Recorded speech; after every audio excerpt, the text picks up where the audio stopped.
দর্শক আসসালামু আলাইকুম। আজকে আমি আর আমার মেয়ে চলে আসছি চাপল ব্রিজ, গোপালগঞ্জের খুব অদূরেই। গোপালগঞ্জ শহর থেকে 3 কিলোমিটার দূরেই আমরা চাপল ব্রিজ ঘুরতে চলে আসছি।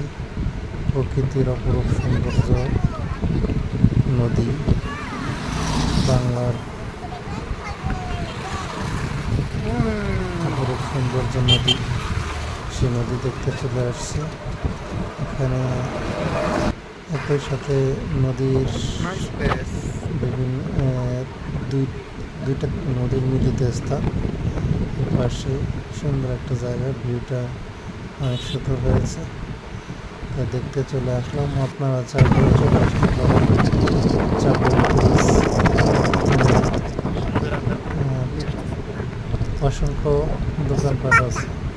সন্ধ্যার পরে এখানে সম্রাট আগে ফুচকা সহ নানাবিধ দোকান, যেহেতু সবজি সংকটের আছে, আপনারা চাইলে এখানে আসতে পারেন। বিনোদনের জন্য অসংখ্য মানুষ আছে এখানে, যে অসংখ্য মানুষ দেখা যাচ্ছে। সবাইকে ধন্যবাদ।